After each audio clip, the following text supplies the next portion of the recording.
Good morning mga kabarangay. Nandito ako ngayon sa aking rooftop garden sa maliit na space. Nakita yun, nakakulambo yan, no? Nakita nyo meron ditong mga tanim, mga gulay. Yan, gaya nito, oh. Mustasa. Hydroponics yan. Yan, oh. Nakalubog sa tubig. Na walang fertilizer, wala ding pesticide. Kasi nga, nakakulambo, tsaka malinis. Kaya, marami nagtatanong bakit daw, paano ka ba napapanatili yung young looking? Kasi at 71, parang 70 lang daw ako. Nagjo-joke pa eh. Kasi, simple lang. Dapat matuto tayong kumain ng hilaw na gulay. Lalo na mga organic. Yung hindi ginagamitan ng pesticide kasi nakakulambo siya. So, wala rin fertilizer. Kaya, purely organic. Ayan, meron tayong petchay.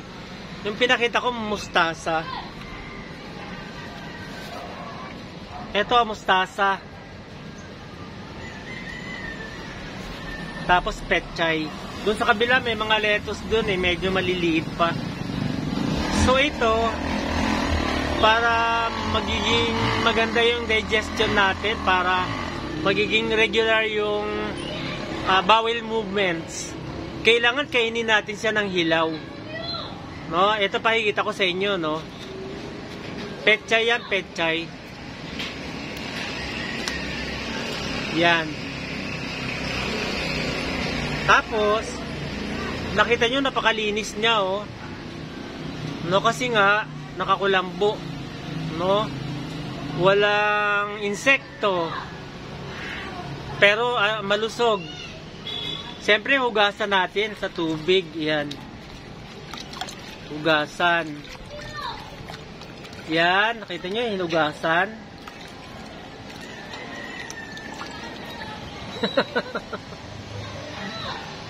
Tapos, pwede na siyang kainin.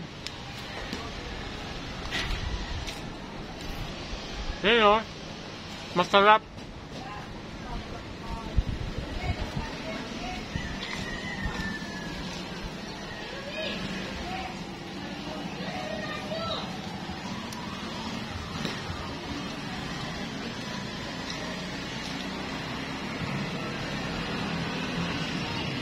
Masarap.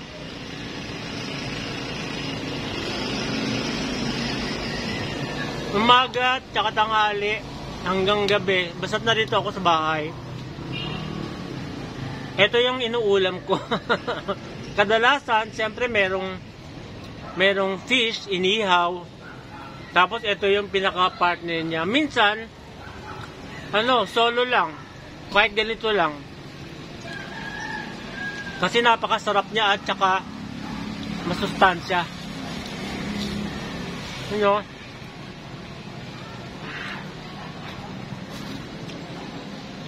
Yung mustasa ganun din. Pwede naman iluto, kaya lang pwede rin siyang kainin ng hilaw eh. Mas maganda sa digestion kapag hilaw. Mas nagiging regular yung bowel movement. Tapos minsan nga 2 beses. Tapos mararamdaman mo na nalilinis yung bituka, yung colon, dahil sa pagkain ng hilaw na gulay. Ayan, oh.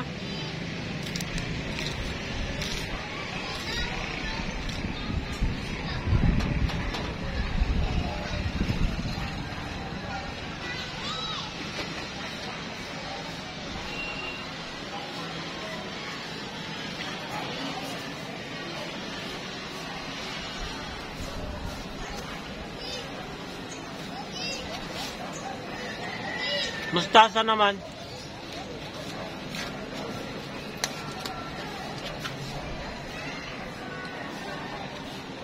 Siyempre, hugasan natin konti kahit na napakalinis niya. Makita mo, linis. Ang linis, oh. Siyempre, hugasan pa rin natin.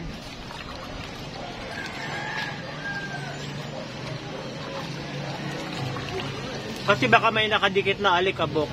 Yan. Tapos, ready na siya para kainin din. Yan o.